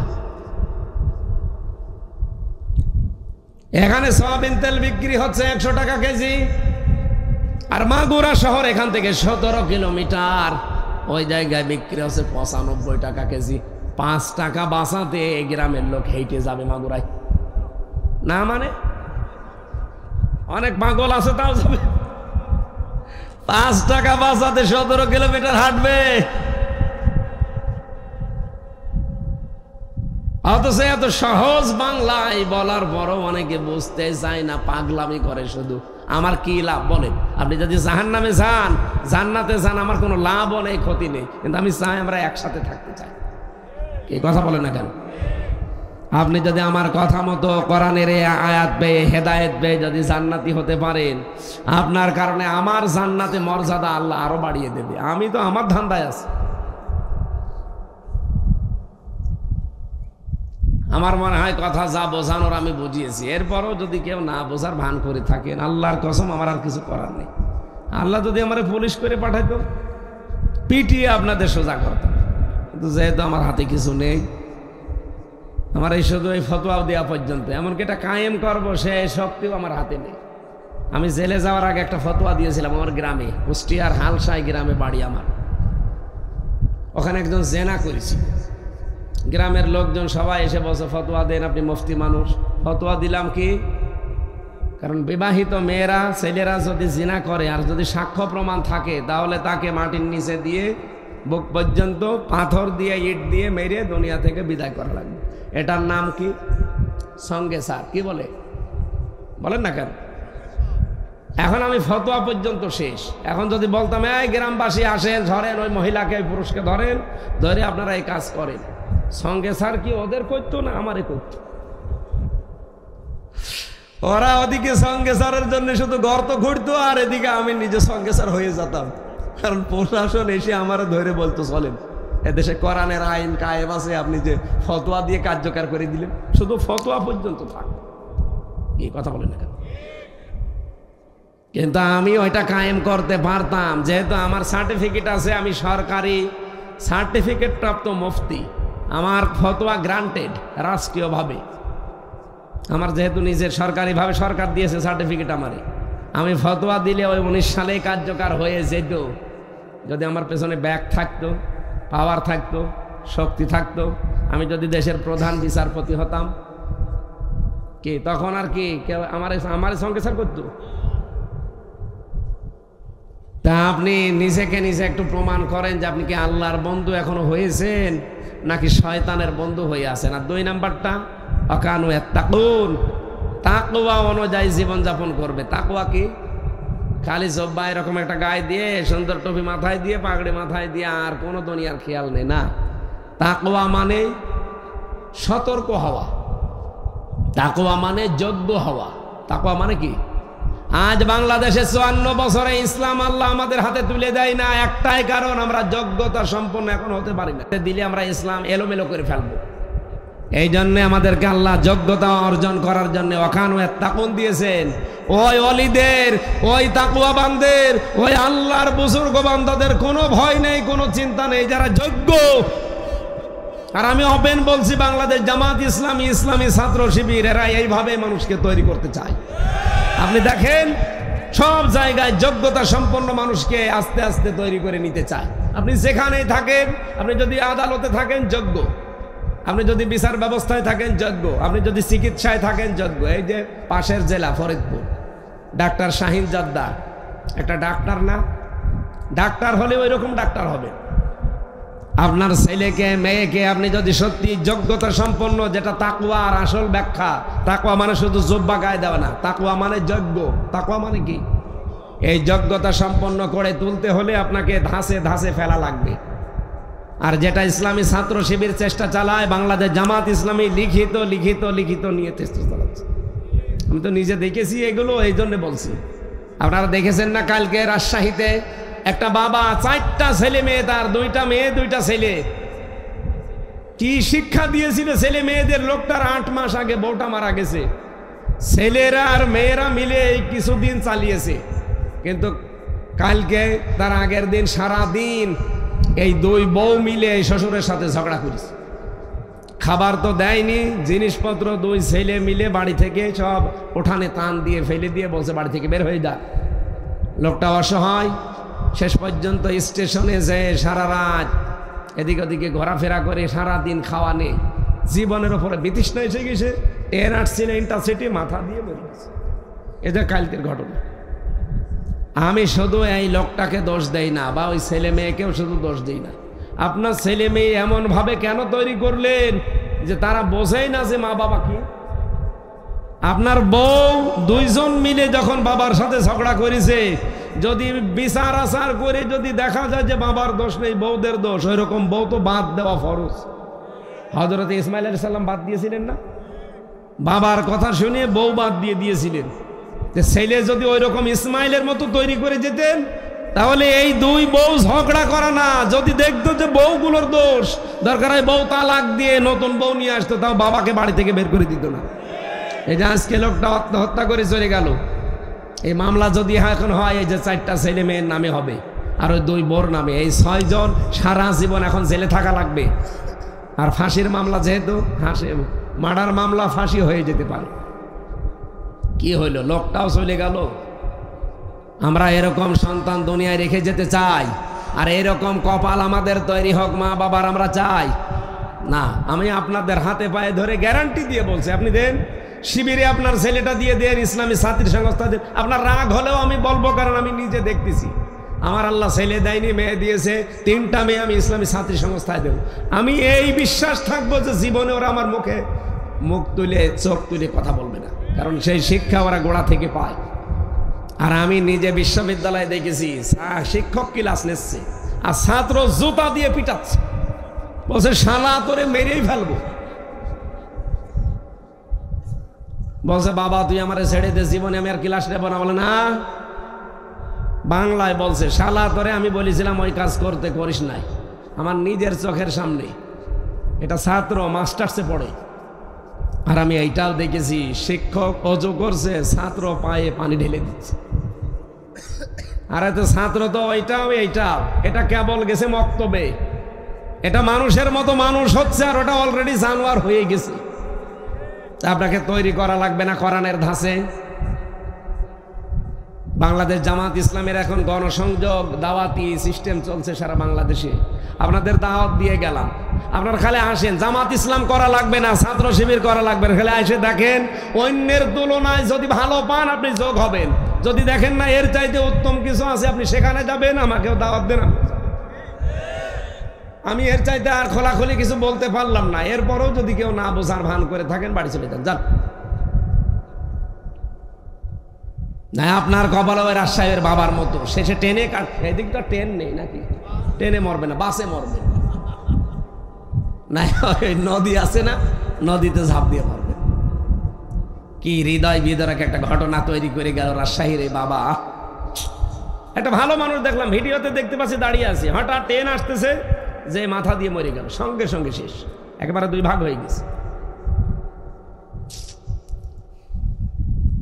আমার ভাইরা, এই যে খারাপ ধারণা করে একটা মানুষ কোথায় পৌঁছিয়েছে একটু খেয়াল করেন। ইমাম মালিক রহমতুল্লাহ আলাইহি তার জামানায় দুইজন মহিলা একজন আর একজনের লাশ ধোয়াতে গেছে। পেটের ময়লা পরিষ্কার করার পর পুরা শরীরে পানি ঢেলে দিয়েছে। যেহেতু হাত দিয়ে পরিষ্কার করছে পুরা শরীর, হঠাৎ এই যে রানের উপরে হাত লাগিয়েছে, হাত আর ওঠে না, আটকিয়ে গেছে হাতটা। ইমাম মালিক ওই জামানায় তিনি প্রধান বিচারপতি মদিনার। প্রথমেই মামলাটা দিয়েছে এলাকায় যিনি ইমাম আছে তার কাছে। যেহেতু ইসলাম যদি কায়েম থাকে তাহলে এলাকায় বড় মসজিদের যারা ইমাম হবে তারা হবে বিচারপতি, তারা ওই যে মন্ডল হবে, মোড়ল হবে। তা আমাদের দেশে মন্ডল মোড়ল ওরা না, মন্ডল মোড়ল ওরা যারা জীবনে আষাঢ় কেউ পশ্চিম দিকে পড়ে না, এরকম মন্ডল। শেষ পর্যন্ত বিচার গেল প্রথমে এলাকার ইমামের কাছে। উনি বলছে এক কাজ করেন, মহিলা তো মারাই গেছে, ওর তো এখনই কবরে দিয়ে দেবেন। এই জীবিত মহিলা তো বেঁচে থাকা লাগবে। ওই মহিলার যে জায়গায় হাত আটকিয়ে গেছে ওখান থেকে চামড়া গোল করে কেটে বাদ দিয়ে দেন। সবাই বলছে ঠিক আছে, এটা তো ভালো বিচার। কিন্তু যার বউ মারা গেছে তার স্বামী বলতেছে না, আমি এটা হতে দেব না, আমার বউ ভালো বউ, আল্লাহওয়ালা বউ, মরেই গেছে, এখন আবার আপনি চামড়া কেটে নেবেন, দরকার ওই জীবিত মহিলার হাত কেটে ফেলেন। এখন ওই লোকটার বউ, স্বামী আর ছেলে এসে বলছে কি বলেন, আমরা আসলাম উপকার করার জন্যে, আর এখন আমার বরই আপনার হাত কাটবেন? না, আমরা এটা হতে দেব না। এখন এলাকার ইমামের এলাকার ছোটখাটো রায় যিনি দিয়েছেন এই তার কথা যেহেতু মানতে চায় না, বলছে ঠিক আছে বড় বিচারপতি যিনি আছে তারে ডাক দেন। ওখান থেকে 80 কিলোমিটার দূরে থাকতো ইমাম মালিক রহমতুল্লাহ আলাইহি। ঘোড়ায় চড়ে তাকে নিয়ে আসলেন। এই মহিলাকে পর্দার আড়ালে বসিয়ে উনি জিজ্ঞাসা করলেন, হে মেয়ে, বলো দেখি কি করেছো আচরণ এই লাশের সাথে? মেয়েটা কাঁদতে কাঁদতে অস্থির হয়ে যাচ্ছে, কারণ অনেকক্ষণ তার হাত আটকিয়ে আছে। তারও তো শারীরিক বসাম, পায়খানায় কোনো জায়গায় যেতে পারে না, উঠলে এই লাশ উঠে পড়ে। কি একটা ঝামেলা আছে, কি করি এখন? আমি লাশ নিয়ে কি করব, তোমার নিয়ে কি করব? যা যা হয়েছে তাই তাই বলো, আমি এখন কোরআন দিয়ে আর হাদিস দিয়ে বিচার করি। মেয়েটা কাঁদতে কাঁদতে ভয় বলছে না, আমি কিচ্ছু জানি না। ইমাম মালিক বলছে না, আমার মনে হচ্ছে এখানে কোনো ঘটনা আছে। মেয়েটাকে ধমক দেওয়ার পরে 2-3 বারের বারও মেয়েটা বলছে হ্যাঁ আমি যা হয়েছে এবার আমি বলছি। এই যে মেয়েটা মারা গেছে, কিছুদিন আগে জীবিত থাকতে একবার রিকশায় করে বাড়িতে যাবার সময় একটা গাড়িতে করে বাড়িতে যখন ঢুকছিল তার সাথে একটা যুবক ছেলে ছিল। আমি একটা খারাপ ধারণা করেছিলাম তার প্রতি, তুমি তো দেখতে ভালোই, পর্দা করে বোরকা পরে চলো, অথচ পর পুরুষ নিয়ে বাড়িতে ঢুকতেছ। পরবর্তীতে শুনলাম যে ওই ছেলেটা তার নিজের বোনের ছেলে। বলেন তো বোনের ছেলে সম্পর্কে কি হয়? খালা, খালা হয় না? খালা হয়, খালার মা তো একই। মানুষ কি খালার সাথে খারাপ কোনো ধারণা করে? আর খালার সাথে কি জায়েজ নেই? 14 জন পুরুষের সাথে তো দেখা করা জায়েজ আছে, তার ভেতরে কি খালাস? 14 জন মহিলার সাথেও দেখা করা জায়েজ আছে, 14 জন, তার ভেতরে আপন খালা একজন, তার সাথে আপনার দেখা করা জায়েজ আছে। কিন্তু চাচা তো খালা, ওই মামা তো খালা, আর ওই প্রতিবেশী খালা, ওইসব বাদ দিন। ওরা মনে করে খালা তো খালা বলে সব বিচার আছে না, শুধু আপন খালা হওয়া লাগবে। 14 জন মহিলার সাথে যে একজন পুরুষের দেখা করা জায়েজ আছে, কোন খালা? আপন খালা। মা আছে, খালা আছে, ফুফু আছে, নিজের আপন মেয়ে আছে, ভাইয়ের মেয়ে আছে, বোনের মেয়ে আছে। 14টা নাম আছে সূরা নেসার 22 নাম্বার 21 নাম্বার আয়াতে দেখে নেবেন। যে তোর নিজের বোনের ছেলে আপন, তাহলে ওটা খালা হয়। আর খালার সাথে তো খারাপ ধারণা করা ঠিক না, কিন্তু আমি তো ধারণা অলরেডি করে ফেলেছি। এই ধারণাটা করার কারণ থেকে এই যেখানে হাত দিয়েছে, হাত এরপরে আর ওঠে না। ইমাম মালিক বললেন আমার তো কিছু মনে হচ্ছিল, কারণ তুমি কিছু না কিছু করলে এই কাজটা হওয়ার কথা না। বিশ্বনবীর হাদিস আমি জানি, আল মুসলিম মান সালিম আল মুসলিম